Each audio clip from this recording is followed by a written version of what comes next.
Hai guys, ketemu lagi dengan aku di channel Lady Din. Semoga kalian semua dalam keadaannya sehat dan bahagia. Kali ini aku mau bercerita tentang seorang guru wanita yang merayu muridnya sendiri untuk menyingkirkan suaminya. Bagaimana kisah lengkapnya? Tanpa basa-basi lama-lama, kita langsung masuk ke ceritanya ya. Sebelumnya, jangan lupa untuk subscribe dulu channel ini dan nyalakan lonceng notifikasinya supaya kalian tahu video terbaru dari aku.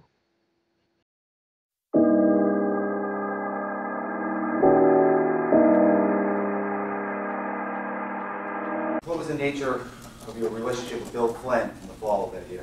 Same as everyone else's, just acquaintances. You like him? Yes, I thought he was a good kid. What did you like from him? He was easy to talk to. Friendly. Do you have any shared interests? Yeah, he liked some of the same music that I do, and he played the guitar. Did your relationship with Bill Flynn ever change? Yes, it did. Why? How? Why? I don't know, but how? When we were working on the video, I was told from the beginning from Cecilia that Bill had a crush on me, and I didn't like him at first, but yes, I did. I did start to like him during the filming of the Orange Juice video. Did you ever tell him that you liked him? Yes, I did. Did there ever come a point in time when you did kiss Bill Flynn? Yes, I did. Well, I didn't set out to have an affair with him, but I did. Pamela Smart terlahir dengan nama Pamela Wojcicki pada tanggal 16 Agustus 1967 di Windham, New Hampshire. Dia adalah putri dari pasangan John dan Linda Wojcicki yang masa kecilnya dihabiskan di Miami sebelum keluarganya memutuskan pindah ke New Hampshire. Semasa SMA di Akademi Pinkerton, dia bergabung menjadi pemandu sorak dan lulus dari Florida State University dengan gelar di bidang komunikasi. Pamela bertemu dengan Gregory Smart saat dia mengunjungi New Hampshire saat liburan Natal di tahun 1986. Mereka bertemu dalam sebuah pesta tahun baru. Pasangan ini sama-sama pencinta musik heavy metal dan suka pergi ke pesta. Lalu mereka menjalin hubungan serius mulai di bulan Februari 1987 dan Greg memutuskan untuk pindah ke Florida untuk tinggal bersama dengan Pamela di sana selama tahun terakhir Pamela di kampus. Setelah 2 tahun berkencan, mereka memutuskan untuk menikah di tanggal 7 Mei 1989 dan setelah menikah mereka pindah ke New Hampshire dan hanya 7 bulan setelah pernikahan itu, keretakan mulai muncul dalam hubungan mereka. Greg yang bekerja sebagai agen asuransi mulai ada main dengan wanita lain.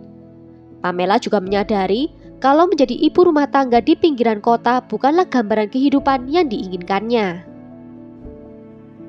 Pamela saat itu bekerja sebagai koordinator media di sebuah sekolah di New Hampshire, di mana dia bertemu dengan seorang siswa bernama William Flynn saat menjadi sukarelawan dalam sebuah proyek bernama Self-Esteem, yaitu sebuah proyek untuk menyadarkan ke para remaja bahayanya obat-obat terlarang. Selama bergabung di situ, Pamela juga berkenalan dengan anggota magang lainnya, yaitu Cecilia Pierce yang juga mengenal William. Dan hubungannya terjadi antara Pamela dan William bukanlah hubungan profesional antara guru dan murid saja. Namun sudah melenceng jauh ketika Pamela menyadari kalau dia telah jatuh cinta dengan William. Bahkan mereka memutuskan untuk melakukan hubungan badan juga sejak awal tahun 1990. Pada tanggal 1 Mei 1990, Pamela pulang dari rapat di tempat kerjanya dan menemukan apartemennya dalam keadaan porak-poranda dan juga menemukan suaminya dalam keadaan tak bernyawa. Polisi yang memeriksa mengatakan TKP tampak seperti tempat yang baru saja dirampok. Greg secara resmi dinyatakan meninggal di tempat kejadian dengan ditemukan luka tembakan di bagian kepalanya. Tidak butuh waktu lama kepolisian menentukan kalau ini bukanlah kasus perampokan biasa, karena barang-barang elektronik masih ada di dalam rumah.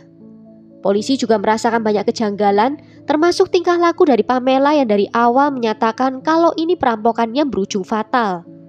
Pamela juga dengan cepat menyetujui wawancara dengan pihak media. Dan beberapa hari setelah kejadian, saat polisi membawanya kembali ke rumah untuk mengambil beberapa barangnya, Pamela dengan sengaja berjalan di atas noda merah di karpet rumahnya. Terobosan besar datang saat 6 minggu setelah kejadian. Ayah dari Vance membawa sebuah senjata api yang ditemukan di rumahnya ke polisi. Dia meyakini kalau itu adalah senjata yang digunakan untuk mengakhiri hidup dari Greg. Pada tanggal 14 Mei, sebuah tip anonim juga menunjukkan kalau Cecilia juga mengetahui tentang rencana itu. Lalu kemudian polisi berbicara dengan Cecilia yang setuju untuk memakai alat penyadap untuk merekam percakapannya dengan Pamela. Dengan harapan Pamela akan mengatakan sesuatu yang bisa memberatkan dirinya sendiri. Polisi menuduh Pamela yang bersekongkol dengan William untuk menghabisi nyawa suaminya. Diperkirakan William melakukan itu dibantu oleh ketiga temannya, yaitu Patrick Randall, Vance Letime, dan Raymond Fowler. Polisi juga menemukan kalau Pamela mendapatkan uang sebesar $140.000 Amerika dari klaim asuransi jiwa suaminya itu.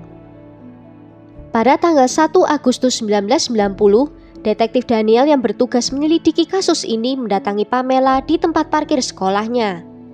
Detektif itu mengatakan kalau dia mempunyai kabar baik dan kabar buruk untuknya. Kabar baiknya polisi sudah memecahkan kasus suaminya, dan kabar buruknya adalah polisi mau menahan Pamela. Pamela yang mendengar hal itu terkejut dan menanyakan untuk apa dia ditahan. Polisi pun menjawab atas pembunuhan tingkat pertama suaminya. Persidangan Pamela ditonton secara luas dan mendapatkan perhatian media yang cukup besar. Sebagian karena itu adalah salah satu yang pertama di Amerika yang mengizinkan adanya kamera TV di dalam ruang sidang. Dia menghadapi hukuman penjara seumur hidup jika terbukti bersalah. Kasus penuntutan sangat bergantung pada kesaksian dari konspirator Pamela yang ternyata telah melakukan tawar-menawar pembelaan mereka sendiri sebelum persidangan dimulai. Cecilia bersaksi di persidangan bahwa Pamela dan William awalnya hanya berteman saja. Namun tak lama hubungan itu berkembang menjadi lebih intim. Bahkan Pamela mengaku padanya kalau dia telah jatuh cinta dengan William. Dalam persidangan itu juga, William bersaksi kalau dia masih perjaka sebelum berhubungan badan dengan Pamela. William juga mengatakan kalau Pamela pernah curhat kepadanya kalau kehidupan pernikahannya tidak bahagia. Dan dia ingin William untuk menyingkirkan suaminya dari kehidupannya. Pamela juga mengancam William dengan mengatakan kalau dia mencintai Pamela, maka dia akan mau melakukan permintaannya itu. Setelah persidangan yang berlangsung selama 14 hari, yang memuncak pada tanggal 22 Maret 1991, Pamela dinyatakan bersalah dalam konspirasi pembunuhan tingkat pertama dan mengganggu saksi. Dia memaksa Cecilia untuk tidak mengatakan apapun kepada pihak berwenang.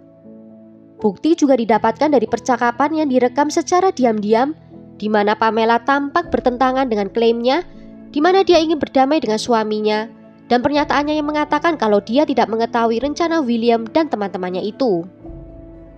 Sebenarnya Pamela bisa saja didakwa dengan pembunuhan berencana, tetapi jaksa memutuskan untuk tidak melakukan hal itu. Pamela dijatuhi hukuman penjara seumur hidup tanpa kemungkinan pembebasan bersyarat, dan dia menjalani hukumannya di fasilitas permasyarakatan wanita Bedford Hills dengan keamanan maksimum. Sebelum akhirnya pada tahun 1993 dipindahkan ke penjara negara bagian New Hampshire. Pejabat yang bertanggung jawab mengatakan dia dipindahkan untuk alasan keamanan yang tidak ditentukan. Meskipun dia mempertahankan ketidakbersalahannya, Pamela telah mengakui kalau suaminya mungkin masih hidup jika dia tidak memiliki hubungan dengan William. Selama di penjara, Pamela menyelesaikan 2 gelar master, 1 dalam bidang sastra dan 1 di bidang hukum. Dia juga menjadi anggota Organisasi Nasional untuk Perempuan dan mengkampanyekan hak-hak perempuan di dalam penjara. Pada bulan Oktober 1996, Pamela pernah diserang habis-habisan oleh sesama narapidana. Akibat penyerangan itu, Pamela mengalami cedera parah yang membuat dia harus mengkonsumsi obat anti nyeri. Dan itu membuatnya menjadi depresi dan sempat berpikir mau mengakhiri hidupnya saja. Sedangkan untuk pelaku lainnya, William Flynn dan Patrick Randall dijatuhi hukuman penjara seumur hidup pada tahun 1992. Dan mereka tidak akan memenuhi syarat untuk pembebasan bersyarat selama 40 tahun dengan adanya penangguhan hukuman minimum 12 tahun jika mereka berkelakuan baik. William dipenjara di penjara negara bagian Maine, di mana akhirnya dia bisa lulus dari SMA, aktif dalam pekerjaan amal, dan bekerja sebagai tukang listrik di penjara. Syarat kelayakan pembebasan bersyarat William dan Patrick dikurangi lagi 3 tahun menjadi hanya 25 tahun saja, membuatnya memenuhi syarat untuk pembebasan bersyarat pada tahun 2015. Dan mereka akhirnya dibebaskan dari penjara pada tanggal 4 Juni 2015, beberapa hari setelah peringatan 25 tahun kematian Greg. Rekan konspirator lainnya, Vance Letime, dijatuhi hukuman seumur hidup dan memenuhi syarat untuk pembebasan bersyarat setelah 30 tahun dengan 12 tahun ditangguhkan, yang membuatnya memenuhi syarat pembebasan pada tahun 2018, namun hukumannya dikurangi 3 tahun lagi, sehingga akhirnya dia bisa bebas pada tahun 2015. Dan untuk Raymond Fowler yang di hari kejadian hanya menunggu di dalam mobil saja selama pembunuhan, dijatuhi hukuman 30 tahun untuk ikut dalam konspirasi itu dan mendapatkan penangguhan setelah 15 tahun dihukum, yang membuatnya dibebaskan bersyarat pada tahun 2013. Pamela pernah mengatakan dalam sebuah wawancara kalau dia takut menua dan sekarat di penjara dan lebih memilih untuk menjalani hukuman mati saja. Sedangkan ibu dari Pamela merasa sangat tidak adil dengan hukuman yang diterima putrinya itu, di mana para pelaku kejahatan lainnya bisa bebas, sedangkan putrinya masih di penjara sampai saat ini. Well, sampai di sini dulu cerita kali ini. Bagaimana menurut kalian tentang kasus kali ini? Tulis ya pendapat kalian di kolom komentar. Akhir kata, terima kasih karena sudah nonton video ini sampai akhir. Sampai jumpa di video berikutnya. Ciao!